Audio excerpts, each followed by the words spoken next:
샤론 코치의 미치지 않고서야. 오늘은 배성기 교수님과 이야기를 나눠보겠습니다. 안녕하세요, 교수님. 네, 안녕하세요. 현수아빠 배성기입니다. 네, 오늘 샤론 코치의 미치지 않고서야. 첫 번째 이야기는요, 출산율 절벽. 심각하죠.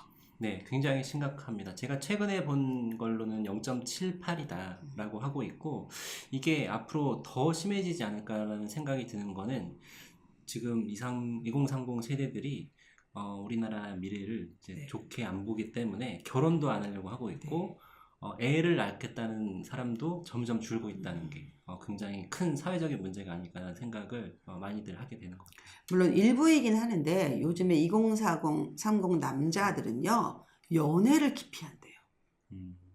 연애 자체를. 그건 왜 그럴? 일단은 경제적인 부담도 좀 있고, 제일 크죠. 예.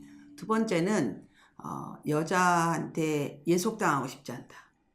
오히려 왜 옛날에도 남자들이 그런 얘기 했어요. 내가 앞으로 나의 그 식솔이라고 하죠. 예, 어떻게 먹여 살리냐. 그 부담감, 네. 책임감에 대해서 네. 가장으로서의 책임감. 싫어하는 거예요. 내가 결혼해서 저 여자를 먹여 살려야 되고 또 자식을 낳으면 자식을 키워야 되고 이런 부담이 생각보다 많아서 내가 연애하겠다. 아니면 뭐 그 여자랑 사랑하겠다는 거로 내 모든 걸 희생할 수는 없다. 이런 생각이 굉장히 많대요. 그러니까 심지어는 제가 엊그저께 뉴스를 보니까 종부집 이제 아들 둘이 둘 다 결혼을 안 하겠다고 해서 그거에 대해서 또 가족회의를 하고 막 그러더라고요. 그러니까 그런 되게 그러니까 보수적인 집안에서조차도 현실을 놓고 보니까 내가 결혼을 했을 때 과연 내 자식들을 가정을 먹여 살릴 수 있을까에 대한 부담, 종갓집에서 종갓집에서 그런 얘기가. 그러니까 이게 원인은 뭐냐면 돈인 것 같아요. 그렇죠. 경제. 돈이고 또 하나는 돈이 없으니까 여유가 없는 거야. 왜 부잣집 곳간에서 인심 난다고 하는 것처럼 내가 당장 예를 들어서 뭐 200만 원 벌어. 그럼 데이트하면 뭐 데이트 비용 써야지. 그리고 또 만약 결혼하려면 집이라도 어디서 뭐 마련해야 될 거 아니야. 뭐 세를 어떤 뭐 사는 거는 꿈도 못 꿀 것이고 그리고 뭐 요즘은 또 이 SNS 때문에 그렇죠. 꽃 구경도 가야지. 또 뭐 한 3달에 한 번은 랍스터 먹어야지. 네. 이런 거 다 해야 되잖아요. 안 하면 막 너무 그 여자가 또 싫어하잖아. 명품 가방도 하나씩 다 있어야지. 막 부담스러운 거야. 충분히 그럴 수 있을 것 같아요. 그렇죠. 나 빼고 남들은 다른 사람들은 다 잘 사는 것 같고 다 호화스럽게 사는 것 같고 그런데 사실 그런 사람들의 모습도 그냥 1년에 어쩌다 한두 번 가서 이제 이런 건데 우리가 이제 그런 거를 보면서 너무 이제 기준이 높아지고 상대적으로 나는 이제 별로 능력도 없고 이러다는 생각 때문에 점점 더 그런 상황이 많이 벌어지는 것 같아요. 아주 오래된 일인데 옛날에 일본에서는 그 초식남이라고 결혼 안 하고 연애도 안 하고 정말 순결하게 사는 그 젊은 남자들이 많았었어요. 쟤네 왜 저러나. 그래서 이제 그거에 비해서 뭐 한국 남자들은 뭐 잘생기고 그렇죠. 군대도 갔다 오고. 네, 군대도 갔다 오고 약간 육심난 느낌이 좀 들잖아요. 그래서 되게 인기가 많다 이런 얘기 들었는데 요즘에 우리 그 젊은 청년들이 오히려 이렇게 보통 사람들이 사는 그 코스를 부담스러워한다. 이거는 어른의 잘못도 크겠죠? 어른의 잘못이 저는 크다고 보고 저도 예전에는 우리가 이제 약간 이런 인식이 있었잖아요. 네가 못 살고 네가 그런 건 네가 노력이 부족했기 때문이고 네 능력 때문이다. 이런 생각을 많이 했었는데 저는 이제 잘할수록 이게 결국은 사회 문제구나라는 생각을 더 많이 하게 되는 거예요. 맞아요. 네. 일단은 집값이 우리 애들이 꿈을 못 꾸는 금액이 돼버렸어. 그렇죠. 제가 결혼할 때는 저는 87년도에 결혼했거든요. 그때는요, 그냥 처음에 보통 전세집에서 시작을 하고, 그리고 분양을 받아. 그럼 분양을 받으면, 물론 어려웠지만, 그래도 적어도 2배는 받았어. 그럼 그걸 또 이렇게 모아, 알뜰하게. 그리고 뭐 재산 형성 저축, 재형 저축, 아니면 뭐 담보 대출. 여하튼 어떻게 해서든지 알뜰하게 하면 대출을 갚으면서 내 집에 들어갈 가능성이 있었어요. 왜 집값이 거의 뭐 5억 미만이었으니까 대부분 다. 근데 지금은 5억짜리 집이 거의 없지 않아요? 그렇죠. 몇십억이잖아. 그럼 우리 경기권은 회사원이 어떻게 몇십억짜리 집을 사? 그렇죠. 이게 일단 안 되고 또 하나는 아이를 낳았을 때 드는 비용이 너무 많이 드는 거야. 교육비.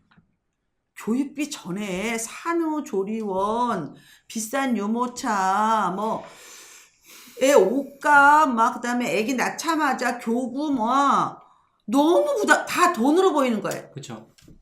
그리고 이제 그거를 하기 위해서 네. 내 개인의 삶과 내 꿈이나 이런 것들을 다 접어야 된다는. 특히 이제 여성분들 같은 경우는 네. 우리가 여성분들도 똑같이 이제 사회 진출이 많아지고 이렇게 양성평등이 많이 강조되면서부터는 네. 똑같이 경쟁을 하잖아요. 그럼요. 입시에서도 마찬가지고 취직에서도 네. 마찬가지고 회사 들어가서도 그 내에서 똑같이 경쟁을 하는데 우리나라는 아무래도 결혼을 하게 되면 네. 여성분들한테 더 희생을 강조를 하는 문화가 많이 있다 하죠. 보니까 거기에 대한 굉장히 경력 단절이라든지 자기 꿈을 포기하는 거에 대한 어떤 가치가 그게 이제 예전에는 교육을 하거나 아이들한테 가정에 충실하는 게 그 가치 있는 행위였으나 지금은 경제가 너무 중요해지다 보니까 상대적으로 이 가정에 대한 아니면 그리고 일가에 부담을 대한 너무 줘. 부담을 일단은 주죠. 이 한국의 어머니상부터 부담을 주고 두 번째는 5만 원권이 신사임당이잖아. 그러니까 모든 사람들이 다 신사임당에서 알아버렸어. 자식을 위해서 희생하라고. 그리고 또 본인의 재능을 또 펼치래. 이 두 트랙을 요구하는 거야 우리한테. 일반 여자들은 엄청 부담스럽다. 신사임당 그 옛날에 부자였잖아요. 종도 많았잖아. 하인도 많았잖아. 우리는 돈도 없는데 종도 없어. 근데 우리가 두 개를 어떻게 해? 일도 해야 되고 자기 개발도 해야 되고 애도 잘 키워야 되고 애도 잘 키워야 불가능한 일을 요구한다 사회가. 그쵸. 그러니까 우리는 어떻게 해? 에라이 안 낳을래. 결혼도 안 할래. 결혼해도 나는 애기 안 낳을래. 다 띵크족이 포기해버리는 너무 거죠. 많잖아. 포기해버리는 거죠. 그러니까 이거는 여러 요인이 있을 거다. 결국 무슨 얘기냐? 나라에서 정말 나라에서 대통령 중심으로 어차피 대통령 중심제니까 그렇죠. 대통령 중심으로 이 빨리 제일 시급한 출산율을 올려야 된다. 근데 그렇죠. 이게 간단하게 돈 얼마 준다고 아니 200만 원 준다고 누가 아기를 낳겠어. 그건 아니지 않아요? 그렇죠. 어떻게 하면 아기 낳을까요? 뭐 그렇게 그러니까 결국은 미래에 대한 전망을 네. 좋게 해줘야 되고 제가 이제 유럽에서 한 2년 살다 보니까 그들이 이제 문화를 이해 못하는 게 처음에는 뭐였냐면 갔는데 1년 동안 모은 월급을 네. 다 쓰더라고요. 네. 근데 왜 제가 볼 땐 그때는 우리나라 문화로 봤을 때 그렇게 날라리들이지. 저축해야지. 왜냐면 노후 걱정해야 되고 이제 결혼 준비해야 되고 우선 제일 중요한 건 내 집 마련을 해야 되니까. 근데 거기는 그 국가에서 우선 연금이라든지 이런 복지제도라든지 사회보장이 잘 돼 있고 그리고 이제 집 같은 경우도 모기지라는 제도가 있어서 자기가 그냥 평생 집세를 네. 월세 내듯이 내면은 굳이 내 집 이사할 고민 안 해도 되고 이런 이제 제도가 있으니까 그들은 월급을 모아서 그냥 휴가 1년 다 쓰고 이러더라고요. 그러니까 결국은 이게 개인의 문제가 아니라 사회의 문제이기도 하더라. 근데 그것도 또 들여다보면 그렇게 받으려면 세금을 어마어마하게 많이 내야 네, 되는 그 부분에서 사실은 거의 사회적 반을 다 내야 돼. 네, 사회적 합의가 잘 안 네, 되는 진짜로 거고. 네. 어마어마하게 그리고 내야 그 되고. 세금을 어디다 써야 네. 되느냐? 거기는 이미 성장한 국가이기 때문에 네. 굳이 뭐 경제 발전 이런 것보다는 이제 복지라든 이런 거 펼 수 그렇지. 있지만 우리나라는 아직까지는 그래도 디벨로핑 국가다 보니까 그런 거에 대해서 사회적인 합의가 아직 못 이루어지는 거예요. 여러분들이 되게 유럽에 막 복지에 대해서 얘기하는데 그건 돈이 그냥 나오는 게 아니라 국가에 부가 있으니까 네. 관광객이나 이런 것들로 맞아요. 산업이 이제 돌아가니까 개인이 너무 내면 힘들지. 근데 우리나라는 아직도 네. 노동을 해서 사람들이 그 노동으로 수출을 통해서 이제 국가의 부가 축적이 되다 보니까 그리고 그러니까 거기에 이건 거잖아. 쌓인 부도 많이 아이는 엄마가 알아서 키워라.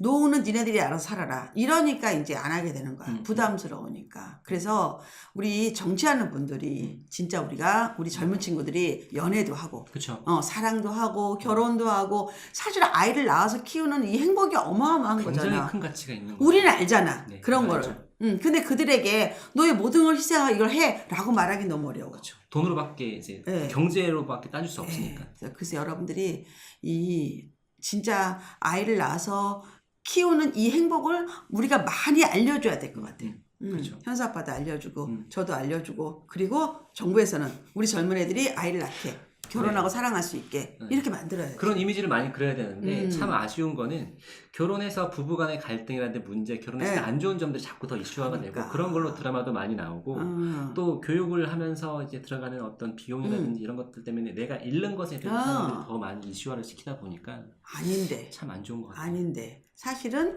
행복하더라. 아이를 키우고 행복하더라. 되게 좋아요. 그래서 샤론 코치 미치지 않고서야는 이렇게 한 주제를 가지고 소탈하게 우리 속 얘기를 한번 해봤습니다. 여하튼 출산율은 올려야 된다. 올려야 되죠. 굉장히 우리나라의 미래를 위해서. 네, 굉장히 정말 중요한 그쵸? 문제죠. 네. 나라가 없어지고 이제 그럼 결국은 이민 받아가지고 이민 받을 수밖에 없죠. 예, 우리나라 사람들 없어. 우리나라 사람들이 제일 좋아하는 말이 막 단일 민족 이런 거 좋아하잖아. 그쵸. 근데 실제 없대요. 유전자 검사해 보면 그거 섞였죠. 몽고하고도 섞이고 일본하고도 섞이고 중국하고도 막 섞이고. 믹스돼 있어. 네, 다 섞여 있죠. 얼굴만 그럴 뿐이니까 그렇다고 우리가 너무 편협적으로 이렇게 외국인들에 대해서 아니면 다문화 가정에 대해서 그렇게 생각하면 안 되죠. 같이 어울려 사는 그쵸. 거다. 이것도 되게 중요한 가치관이다. 그래서 여하튼 오늘 아이를 키우는 건 행복하다.